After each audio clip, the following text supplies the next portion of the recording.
Hello, everyone. Santir here, and welcome to my life and channel update for July 2022. That is the year that this is being recorded in. Hope you all are doing well. I just wanted to talk some about what's been going on. Let's see, I've been continuing to work on Psychopomps Are Missing, but things have been a lot slower there. This is where I think it's really useful to kind of reflect on some other stuff. So for one thing, I've been learning how to take a break. So one of the side effects of working for yourself is there's not like any sort of built-in breaks, and it can kind of blur the lines of like, okay, where's work and where's not work, especially when I don't have room for like a separate like home office or anything. It's just like, here's my space. I don't have like a separate work computer and non-work computer, so that just makes the lines even blurrier. So I was like, I think I need to take a break from working on my game for like a week. A nice week break and to actually play some video games for a bit. And I started trying to do that, but then I'm like, I can still do some stuff, right? And so I sabotaged that whole effort, so I had to like do it again, but for realsies that time. And that was like, part of what I've been discovering is I have this real programming in my brain of needing to appear productive. There's this idea that being a hard worker, and I put that in finger quotes for a reason I'll get to in a moment, that being a hard worker is like a high virtue. The problem is that hard work is an incredibly ambiguous term, because what do you mean by hard? There tends to be a couple of different things that we seem to mean by this. Long work seems to be the most common. That is, you put a lot of hours into working, which can be very challenging with creative endeavors, because one of the things that happens is sometimes you just need to let the subconscious mull on stuff, and you need to just kind of chew the ideas. Sometimes you need to seek out inspiration, which doesn't always look like work. One of the things that's a real challenge for me is what helps me think best is being away from my computer and just like going and lying down, for example. That cuts off external stimulus and lets my brain just kind of think about stuff in a way that I can't quite do if I'm in a more stimulus heavy environment, like being in front of my computer. Lying down in bed doesn't look like work, but it actually can be, because that's a potentially great environment for thinking. Now, ideally, I'd have an office with a sofa that I'd do that on. Again, working with what I got here. So like, it's that appearance of being productive, whatever that looks like. Some other things for hard work is if it seems like a challenging job in terms of not knowing how to do it. So I remember distinctly back in 9th grade, I think it was. 9th or 10th grade. I think it was actually 10th grade. Now that I think of it. In English class, we had an assignment of like doing something that was something we hadn't really done before, or like doing some sort of new thing. I forget exactly what it was, but it's like you're supposed to spend so much time working on it. And I made kind of a janky webcomic. I was learning how to program websites. This was like mid-2000s, so that knowledge is antiquated beyond like usefulness. But I was learning some of that stuff at the time, and so it's pretty straightforward for me to like whip something together in MS Paint and make a simple website to go through things on it. I definitely did not put in the amount of hours that we were supposed to put in. But to the teacher, that looked like hard work. That looked like something that she did not know how to do. And so it was impressive. It was in this newfangled internet thing that was, I mean, by the mid-2000s, it was definitely much more prevalent than it was earlier, but the internet was still pretty young at that point in many ways, as far as my awareness goes. Like, this was where we were starting to get the World Wide Web stuff going and all that. So it was like, this is something that to her is very impressive. And then I had a friend who learned how to use FL Studio and made a song, and that wasn't as impressive. Because it's like, oh yeah, everybody knows how music works, right? The friend, he put in a lot more work into his thing than I put into my thing, but the teacher doesn't know how to evaluate that properly. So like, this is something that's always kind of stuck with me, is it seems like harder work to do a thing that you don't know how to do, but sometimes it's not actually as hard as you think. Um, Somebody who knows how to program something might be able to do something fairly quickly, and it might not actually be that hard of a program. But to somebody who doesn't know how to do any programming, it might seem quite difficult to do, because for them, they would have to add on all of the work of getting to the point of being able to do that. Um, and sometimes you just underestimate or overestimate the complexity and difficulty of doing something. So there's a whole lot of perspective that can go into hard work. I know I'm going off on this topic, but it's something that I've been thinking about a good bit and is part of the underlying issues of like, what does hard work mean? And then other things are just like physically demanding. There's a lot of work that's hard, not intellectually but physically.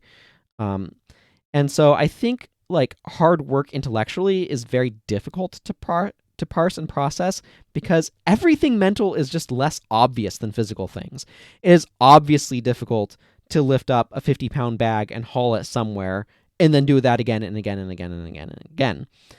Whereas like doing a creative labor is hard work intellectually, but it doesn't seem like it should be, because everything like one of the things that I've been running into is implementation wise, it takes like very little time. It's not difficult to implement it, but coming up with the idea, all of that work is here. It's not externalized until I implement it. And so that implementation phase is fairly simple. So it feels like the work is easy, because what I'm taking out of my brain and putting into the world, that process is easy.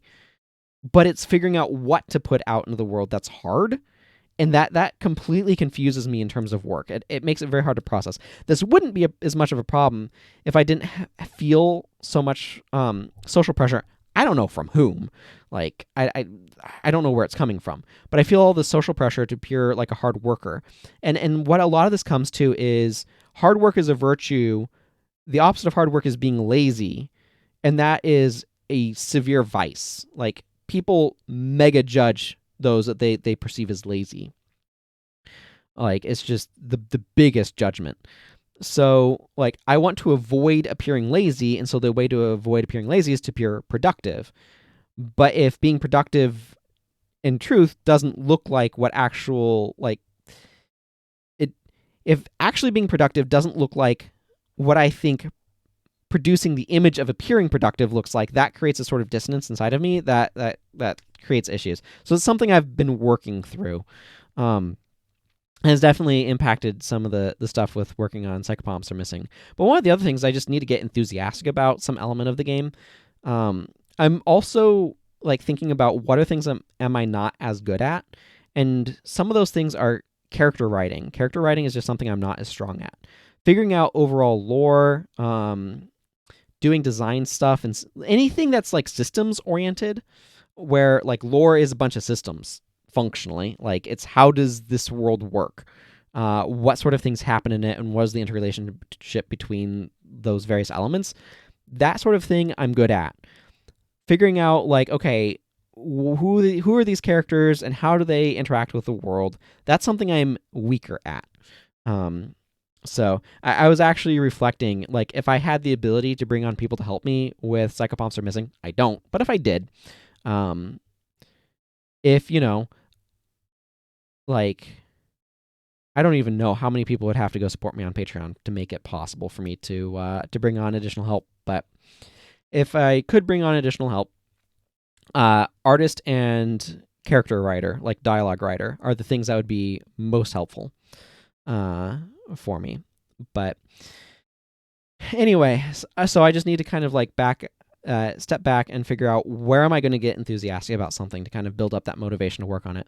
But anyway, during that actual off week, I played through a lot of Subnautica Below Zero. That game, a lot of fun. Really quite enjoyed that. On a Subnautica related note, I've been watching a marine biologist play through the original Subnautica. She's not a gamer, which means that there's a lot of like figuring out how games work, which is really useful to see as a game developer, because we take so many things for granted. We just, how games work, like game literacy is a huge skill that is like, it's a genericized skill of like, what does a meter mean? How do you do meter management? So like Subnautica has hunger and water and thirst meters. You have to manage those. So, like, how do you do that? How do you manage inventory when you have limited inventory space? What does inventory management look like? Another huge skill. How do you figure out how controls work? Another big skill. Like, are you identifying when you can just click a button versus when you need to hold it? Like, the UI only goes so far if you're not spelling these things out. And people who don't have gaming experience really benefit from having additional information to just kind of explain basic game concepts that if you are a gamer as I am, you don't need those explained because you get it, you know it, you learned it some time ago, and you don't need to keep learning it. But for people who don't have that experience, they need that. Or they're going to have to stumble through figuring it out themselves, and that can be an impediment to enjoying the experience. But anyway, it's been really interesting seeing her play it. Subnautica is making me want to go play the first one. I've also been playing some Lord of the Rings War in the North, which is a really interesting... It's set in Middle Earth at the same time as the Lord of the Rings series, but it's looking at a different part of the world. And it intersects with stuff, but it's this sort of thing where 3 points make a plane, and Lord of the Rings, you can have it be like this defines 2 points, and this game is defining another like point that intersects with one of those existing ones. And that just like makes the world feel much bigger and broader, and that's really kind of cool. A lot of the writing feels a little bit more, I want to say fan fiction level, which is not quite right, but I don't know. There needs to be a better term for like writing that's taking things in a setting but feels mismatched with that setting a little bit. But overall, I have enjoyed that game some as well. And I already mentioned that I've been playing Kirby. So it's been fun to play some of these games and to enjoy them. So that's some of the stuff that's been going on with me. Yeah.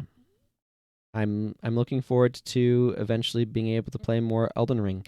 I own Elden Ring on Steam, but not a device powerful enough to be able to run it. And I'd actually really like a Steam Deck, but that's future Santa hopes and dreams. But I have a friend who I'm sometimes able to visit, who has it for like the Xbox, so I have played one session of it there. Which actually brings me to another thing that I've just been trying to mull over of like, how do I connect with community? What sort of things would I want to go out and do to try to connect with people and to build some of those relationships? Because we all need relationships. They're really important. So I've just been trying to figure out how to like build relationships or connect with people or be more visible, how to market better online, but I also want some of those like in-person things more, and just feeling like I'm able to find and connect with my tribe, and that's something that I've been trying to work through and figure out, and I still got no answers, but it's a process. It is a process. So no ETA on any sort of additional stuff with my sister. We do want to do Wind Waker at some point in time, but I'm not quite sure when we're going to get to that. Let's see, is there anything else that I specifically want to mention? I'm always happy to have people potentially come by and chat in the Discord. That's great. There's links to Discord. I have a Patreon that I've mentioned earlier. You can find a link to that down below as well in the description, as well as my Twitter. If you want to, I don't know, hear me talk about random things that are going on, or complain about politics, because that's what Twitter is for. I'm trying to be better about that. I'm trying to be less complaining about politics. I don't think it's helping anything. The thing to do is to go vote, and that's kind of the important thing. So anyway, I'm going to go ahead and wrap up here. Thank you all very much for watching. I'm trying to figure out what sort of videos I want to make within sort of the scope of how I work. Production values is not something I want to spend a lot of time on, but it's unfortunately also like what people have kind of come to expect on YouTube. So having video content that kind of is visible, that's not got high production values, is kind of rough to figure out. I am interested in potentially making a video about some of the games that have influenced me the most as a game developer, though. So now that I've put that out there in the world, yet another space, maybe I'll get to that eventually. But I'm not looking forward to the idea of having to collect footage for it. So that's gonna be all then. So until next month, take care, everyone, and goodbye.